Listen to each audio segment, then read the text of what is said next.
Grinks? Não, tá. Vou na vibe do Romero. Eu acho que como eu sempre digo, eu sempre vi com tristeza essa prorrogação desse disco, e eu acho que se deve muito ao próprio questão mercadológica mesmo, como eu já falei, né? É. Eu sempre lembro de quando eu comecei a adentrar a obra dos Beach Boys pós Pet Sounds, eu vi essas na verdade, na época a gente não tinha tanta informação, várias lendas. Essa é do Smile, papapá, coisa. Essa era para estar dentro daquela composição do disco que estava na cabeça do Brian, que acabou não saindo. Enfim. Então, isso tudo, de alguma forma, foi. Que bom que a gente teve acesso antes ainda, mas. Inclusive, esse disco que o Romero tem aí, eu não tenho ele, gostaria muito de ter. Esse de 2011, né, que saiu. Acho que foi da mesma turnê quando eu ouvi, eu fiquei assombrado, cara. Eu gosto demais desse álbum. E acho que. E os Beach Boys, do meu ponto de vista, até eu lembro que quando o Romero fez esse top 10 dos álbuns ali, e realmente tem muita coisa boa, cara. É aí que tá o detalhe, né? A gente se prende muito dentro do contexto muitas pessoas que conhecem superficialmente daquela fase inicial, mas, pô, tem coisa boa naquela fase inicial, sim, mas tem muita coisa legal pós-Pet Sounds, inclusive o Today, que o Romero citou também, é outro ótimo álbum. Enfim, o grande lance é o seguinte, meus amigos, não dá para ficar na superfície, não dá para ficar só no G-Hits, entendeu? Tem que investigar a obra, e a obra, eu conheci de verdade a obra dos Beach Boys através de um grande amigo meu chamado Carlos Garcia. O Carlos, ele me emprestou uma caixa chamada Good Vibrations, era uma caixa com 5 CDs dos Beach Boys, com encarte gigantesco. Ele deixou na minha casa há muito tempo isso. Eu fiz 2 cassetes dessa caixa, e isso me levou durante muito tempo ouvindo Beach Boys, e ali que eu saquei realmente que o buraco da bala era mais embaixo, que tinha muita coisa bacana, tinha outtakes também, já trazia várias canções ali abortadas do projeto ali, do Smile. Eu recomendo demais, se alguém quiser ter uma imersão mais, vamos dizer assim, cronológica, gradual e enlouquecedora, a caixa Good Vibrations é uma baita dica, porque realmente é um disco assim, é um box que consegue mostrar todo esse potencial da discografia do Beach Boys. Boa. Entre o fim dos anos 60 e boa parte dos anos 70 e 80, o Brian passou por esse período pesado que a gente conhece, saúde mental abalada, afastamento da banda, internações, o problema lá com o terapeuta dele. Mas lá no fundo o cara continuava compondo, né? Criando, gravando coisas incríveis que a gente sabe que só mais tarde a gente começou a descobrir. Daí ele volta de forma tímida nos anos 80 ainda, depois com mais força nos anos 90 e 2000, inclusive lançou coisas muito bonitas já com a idade avançada, como o That Lucky Old Sun, o At My Piano. Como vocês veem esse período de ostracismo e retorno do Brian? Eu vou falar rapidamente, que eu sei que o Romero tem mais conhecimento de causa que eu. Eu já ouvi tudo isso, cara. Eu já tentei, inclusive, montar ali os álbuns solos do Brian. Eu ouvi sempre, agora, mais recentemente, pelo Spotify. Eu tinha um amigo meu que tinha um dos álbuns dele, que eu não recordo o nome agora.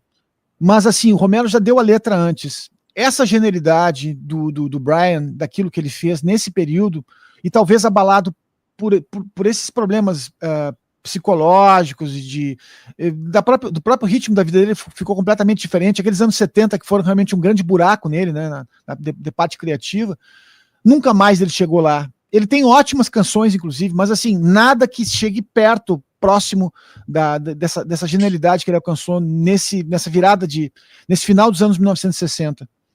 O Romero pode dizer que eu estou errado aqui agora, dizer que tem um álbum X, Y, Z que são muito bons.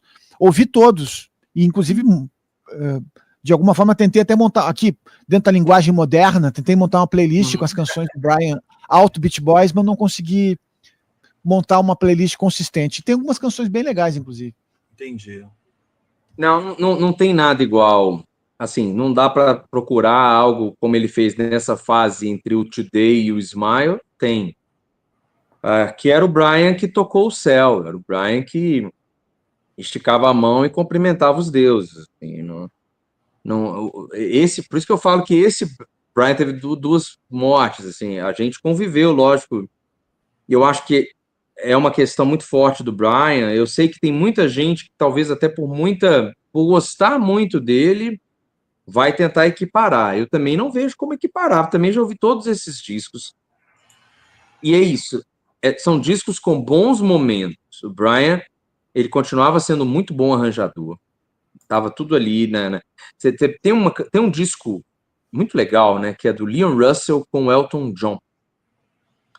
Esse disco foi o Elton John estava andando de carro na Inglaterra e começou a pensar nos seus dois grandes ícones, que era assim, dois mentores, né? Leon Russell e Laura Nyro. Laura Nyro morreu no início dos anos 90, ele pediu para ligar para o Leon Russell e gravou um disco com o Leon Russell. Tem uma música desse disco que é... como é que ela chama? Nobody ever tell you. Eu não vou lembrar o nome da música. When Love is Dying. Acho que é uma coisa assim, When Love is Dying. Que o Leon Russell, eles estavam perto de onde o Brian Wilson morava, falou, vou chamar o Brian Wilson para fazer um arranjo vocal aqui.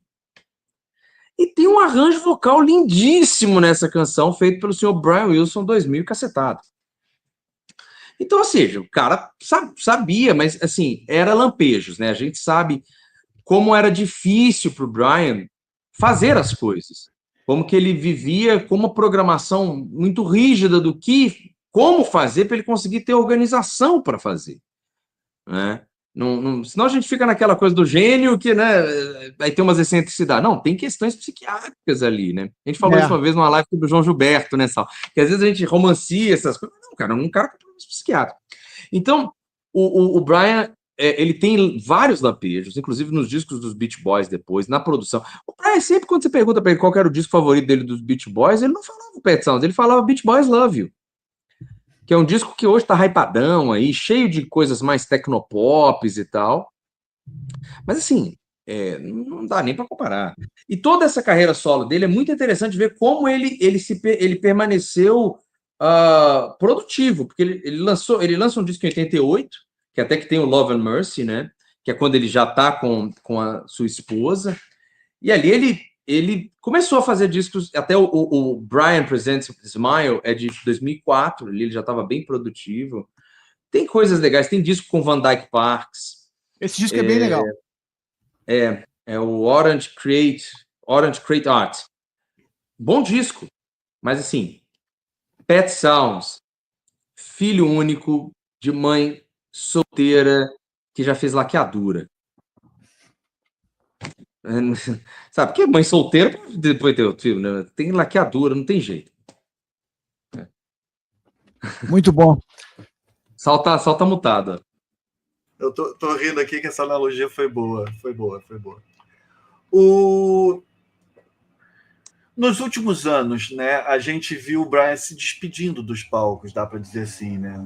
Teve as últimas turnês do Pet Sounds, o projeto com os zombies, a luta com a saúde física e mental dele, a morte da esposa, né? E ele nos deixou na semana passada, dia 11, né? Dia 11. Mas como vocês avaliam... Essa não é a última pergunta, por favor. Depois eu quero que o Romero, para aproveitar os discos ali que ele separou, que ele cite pelo menos uma faixa de cada álbum. E eu quero dizer que a minha areia está escorrendo pela ampulheta para mim aqui. Não, mas eu já vou dizer. Como vocês avaliam a obra e o legado dele, né? Como foi acompanhar essas duas mortes dele para vocês, como o Romero falou, né? Uma morte simbólica lá nos anos 60 e essa agora de fato? Eu vou ser mais breve, já começo aqui. Eu acho que essa análise já foi feita de alguma maneira por algumas minhas falas. Eu vejo que